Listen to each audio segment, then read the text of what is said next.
Hi, everyone, and welcome to the Hair Like Hers podcast, where we talk all about women's hair health and wellness with leading professionals from the medical, wellness, nutrition, and fitness industries.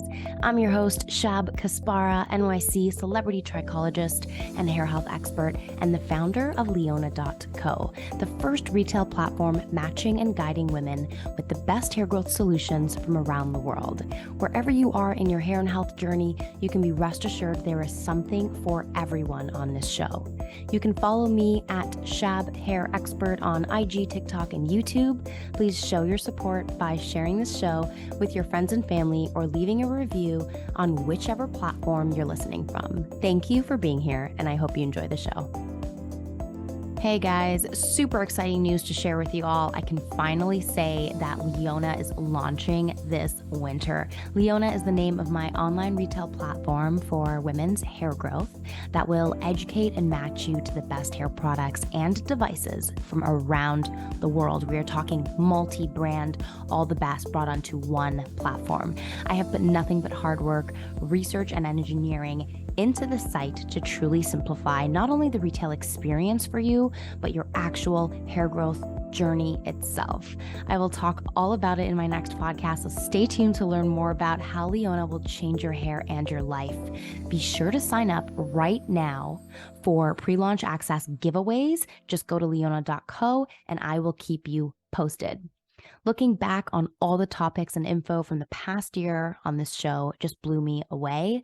We have covered so many crucial topics in addressing the evolution of women's health and how everything ties into the health and quality of your hair itself.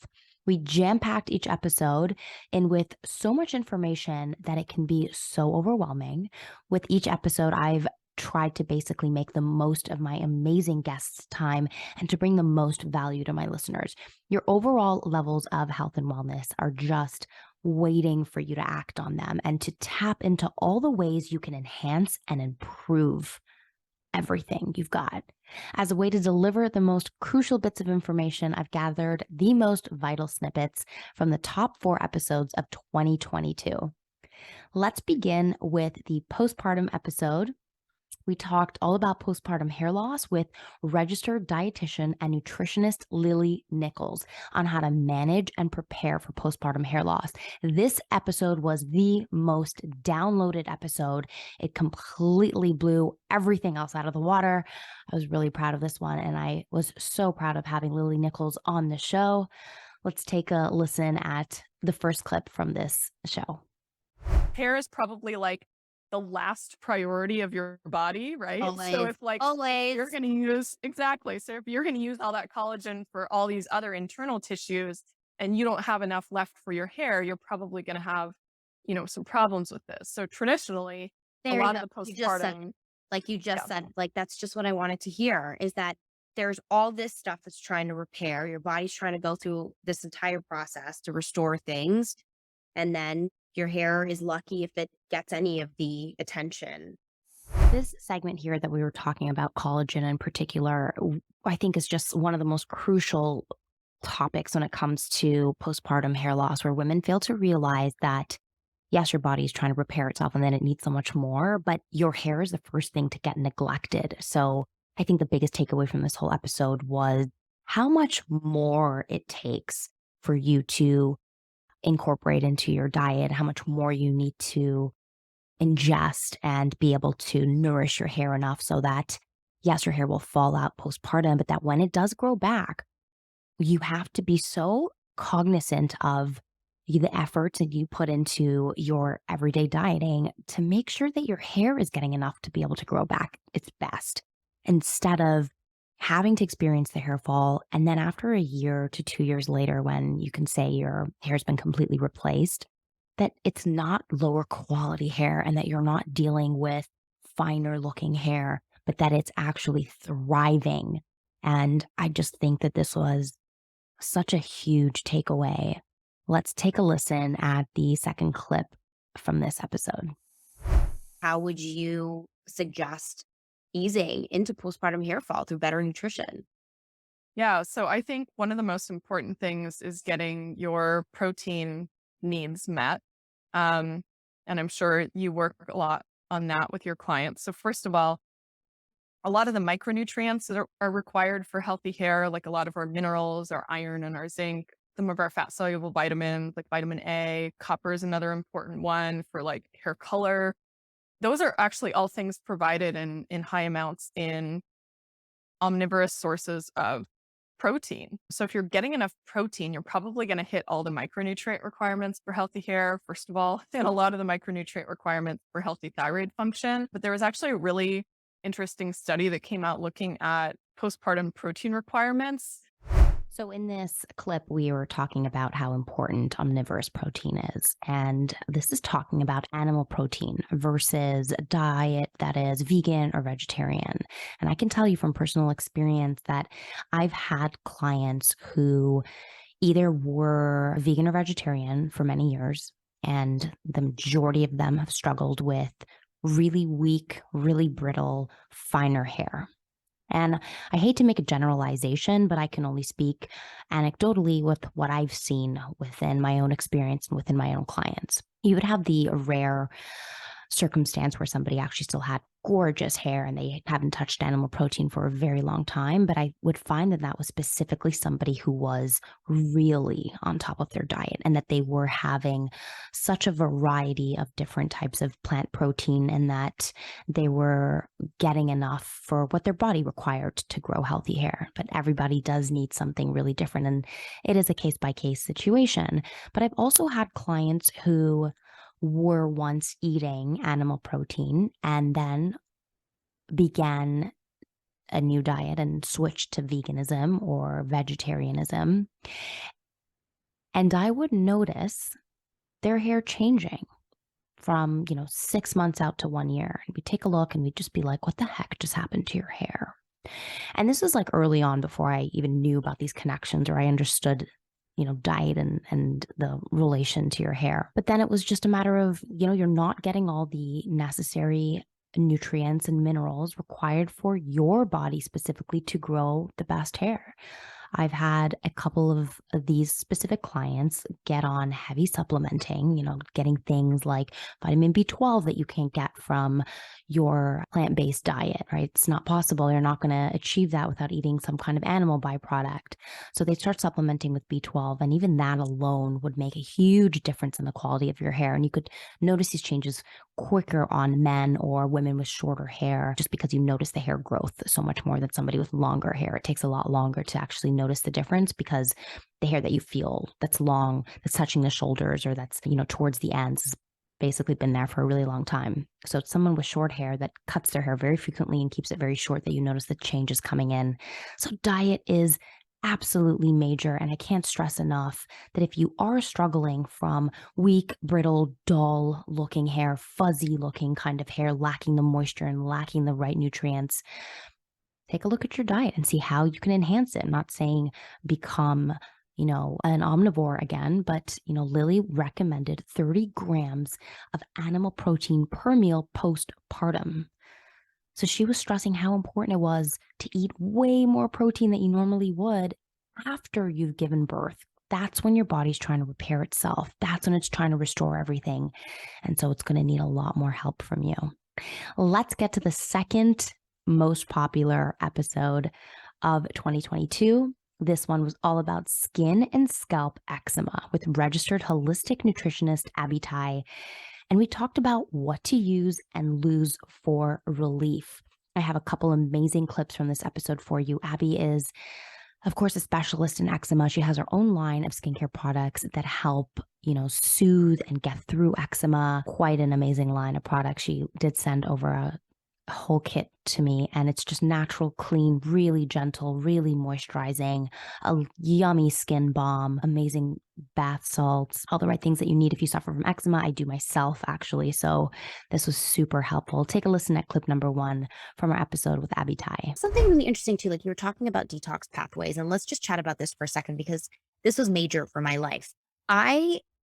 So just so you know, Abby, like background, I've mentioned this several times before in the show. I have always dealt with some form of acne or whether it was cystic or just like random breakouts, whatever. It's constantly like struggling with this kind of skin issue. And I've mostly managed that because I've been working on my detox pathways, right? So much work that I've done with my integrative specialists. And the number one thing that I noticed immediately after the years of working on a program and trying to help my body detox better, I started to sweat. I would work out and do like a hot yoga class, and the person next to me would be dripping in sweat, and I wouldn't even have a single drop. And I was just always like, I never really made anything of it. No one really understood what that meant. And I would just say, oh, well, I just don't sweat, which is now I know is not a good thing, right? Your body obviously like can't get rid of what it Yes, needs to. exactly. And so today, proud to say that when I do hot yoga, I sweat so much.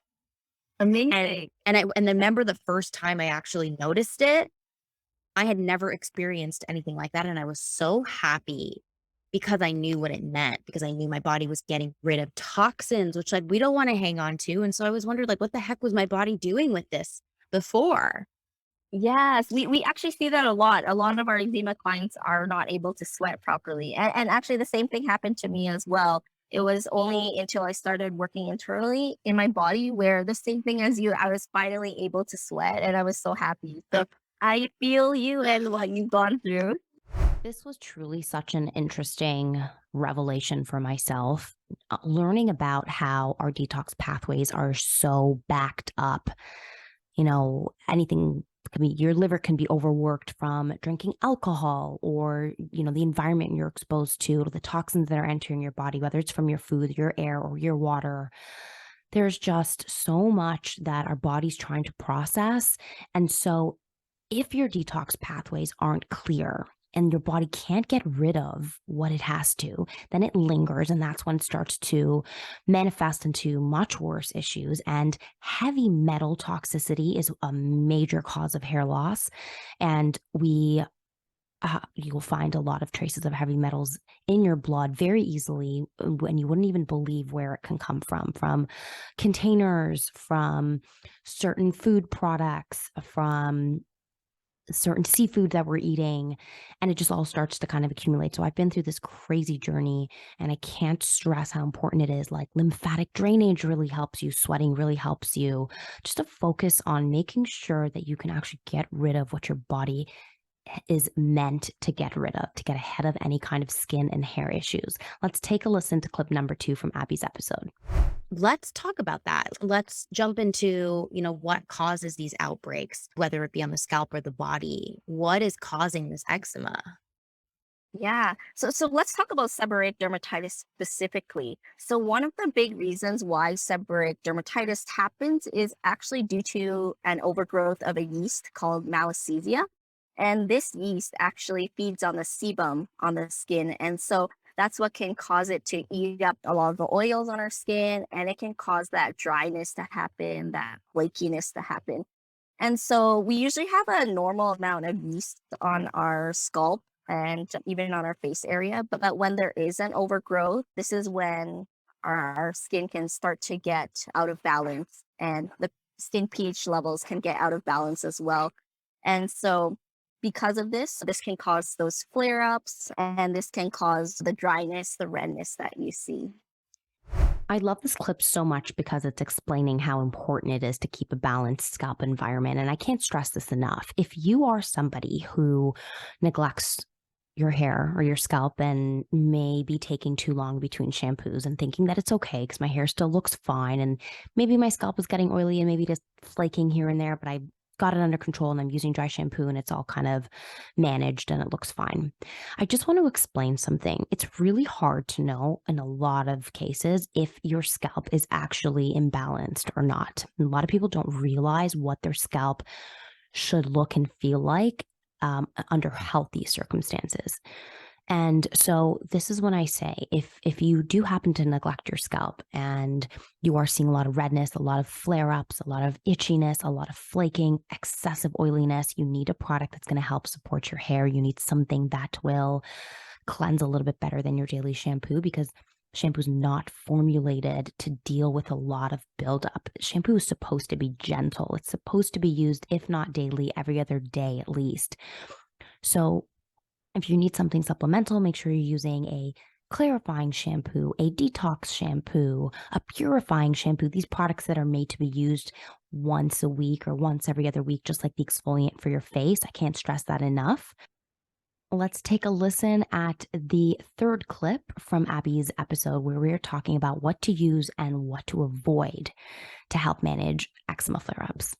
So let's talk about what someone should avoid if they are experiencing any kind of eczema.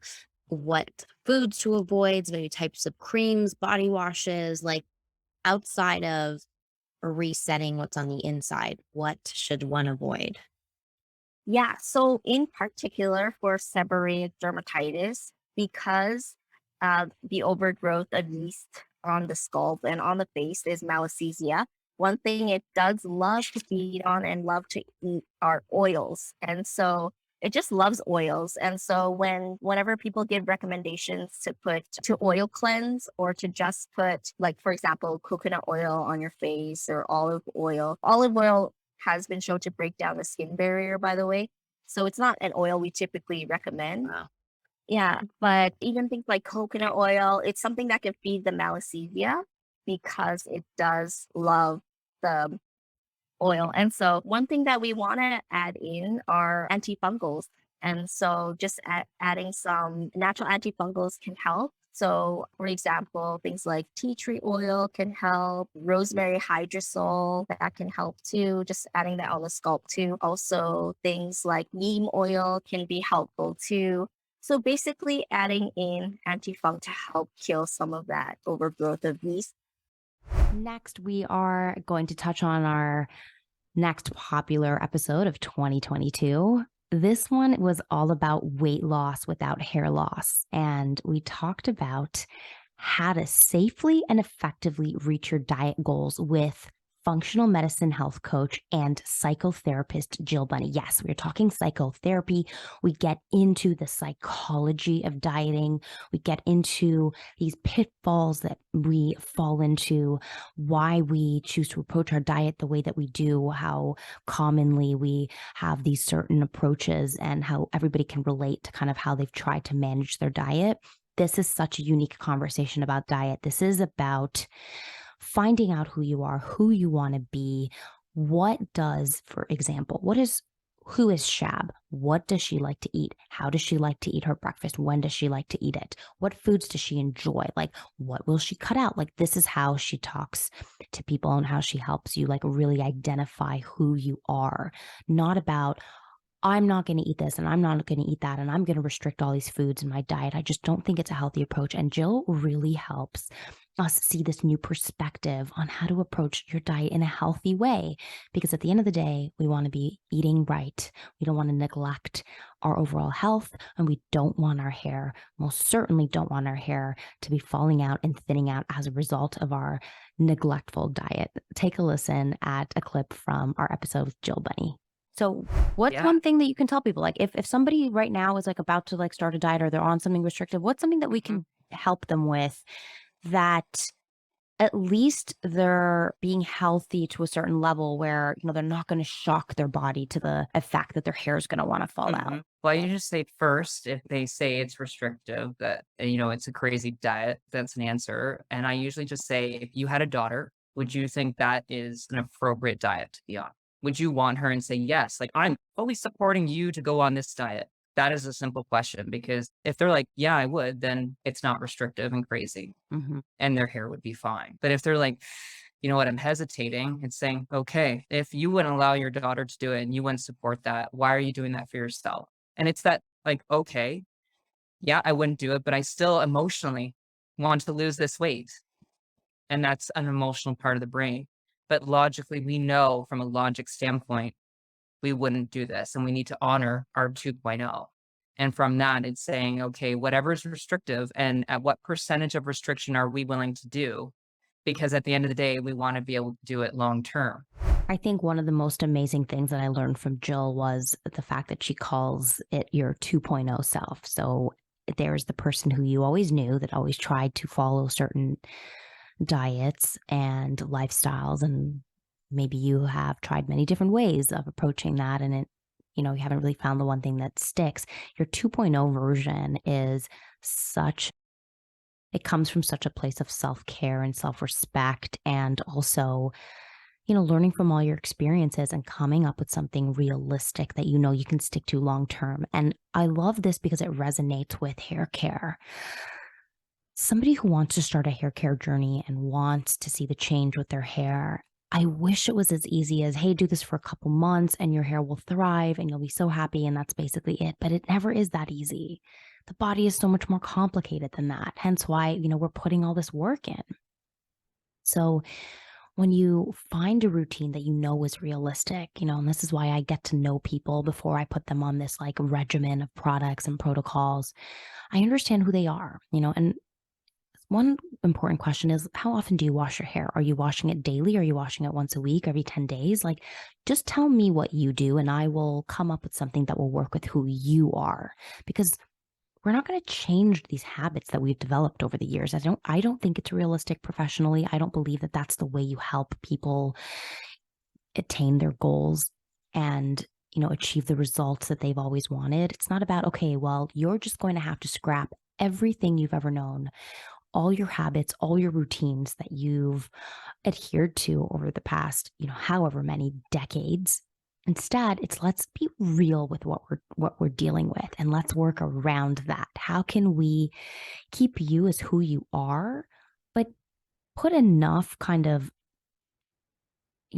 guidelines and enough parameters in place that will be realistic for you to get to that end goal. Let's listen to the last clip from Jill's episode where we talk about diet myths. Let's talk about those diet myths, right? Like, what would you say are the biggest diet myths out there that we continue to see today and that drive you Oh gosh. absolutely crazy? Because there are hair myths that drive me insane because they just couldn't be Yeah. further from the truth. And I'm sure you've got a bunch of them. So what are they? Oh, like I would say gluten-free is healthier, right? We hear that all the time. Eating after 6 p.m. will make you put on weight. Carbs are bad. Having sugar-free is okay. You must have a protein shake after working out at the gym. There is so much bullshit out there. And this is what I say to all that. Like, people be like, what is the myth of keto, of intermittent fasting, of, low carb? I always say, is that you? If it's not, it's probably not, because it's a generic thing that we've created a protocol, but it has to be customized. And there will always be these diet myths out there that kind of get our emotional brain. And next up, as the final fourth most popular episode of 2022, this was something very interesting and slightly controversial, but I could not wait to shed light on this subject. This was all about the negative hair and health impacts of your shower water with water specialist Nevin Eckert.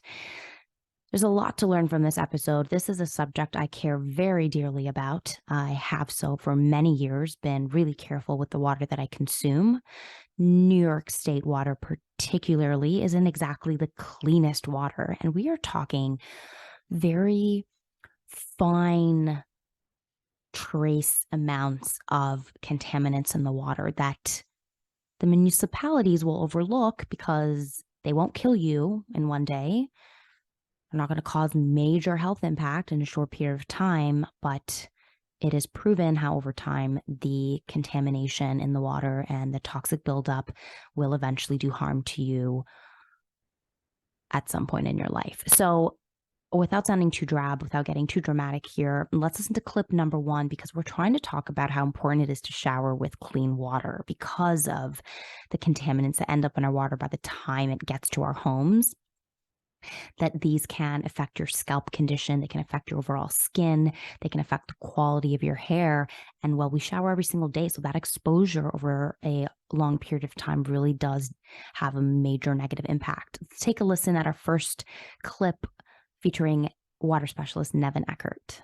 Let's talk about some of the most common contaminants that are in our water and maybe how they differ by state, because I live in New York City, and any New Yorker will be the first person to tell you that they think we have the best drinking water in the USA. And then, they'll go into comparing how like terrible some other states' water may be. But I came from Ontario, Canada. I moved here 10 years ago and I would drink tap water there actually. Never thought it an issue. Tastes great. And then I moved to New York and I had the tap water for the first time and I'll never forget just how gross it tasted to me and that nobody else seemed to find it tasting like I did and people had no problem drinking it. And then again, I was fed the same story of, oh, but it's New York State and it's really clean and it's safe. And so I maybe continued drinking it for just a little bit until I just really couldn't handle the taste anymore. And I haven't touched tap water since, like the first few months of probably moving here to New York because it just tastes wrong. So how could I possibly justify that it's clean and safe? Like I've tasted clean water before and this just wasn't the same. So what is in our water? Well, it's in most cities' water, if not all cities' water. So they've been treating municipal waters with chlorine and or chloramine. Chloramine is a combination of chlorine and ammonia. So, almost all municipalities are treating their water with chlorine or chloramine. And anymore, most municipalities are also treating their water with fluoride. So those are the main tools that are used in treatment of water in a municipality. Beyond that, you've got heavy metals, pesticides, pharmaceuticals, all kinds of other nastiness that is present in tap water in almost every municipality everywhere. So, real fun fact about myself, I had a major water testing company come to my apartment in New York City, and I did a water test through my shower specifically, one without using any filter, and then one using a specific filter that has a very unique filtration system in it. That's supposed to be one of the best that's on the market today that can purify your water as best as possible, just in the shower context, as opposed to a home filtration system, which is something a lot more complex. And I saw the results for myself. Water is not clean. It's not clear. I also learned that the amounts of chlorine in our water that, again, may not pose an immediate threat, it's actually not even an issue when it's ingested, but it becomes poisonous when it turns into steam. And that is such an issue, especially if you're like me and you love to take hot showers and you're basically basking in that steam and you're breathing all that in. That's when the real trouble starts. Let's take a listen to the second clip from Nevin's episode. Here we talk about, the final clip from Nevin's episode. Here we talk about what you can do in your own home, different filtration systems, and learn about what he specifically offers and does himself. Nevin, can you talk about what you've done personally? Because here's the thing, right? You're the expert and you're telling us it's contaminated, and then we're fighting against people that believe the water is clean and they're trusting their government and that the water's in fact taken care of. Can you talk about what you've done or maybe what one can do to test this and see this for themselves? I don't know what someone can do to test it for themselves. Sure, they could take a sample of their tap water to a laboratory and have it tested. Right. It's a very, very expensive process. And I'm going to step back a little bit and, stay in my realm of alternative health. And I'm sure some of your listeners are aware of homeopathy, the natural method of healthcare, a practice called homeopathy. And homeopathy works on the understanding that the smallest trace of something can have the same impact on the body as a larger trace, a larger amount. So even if there's a nano particular trace of lead in the water, it still have the same effect on the body as a larger trace.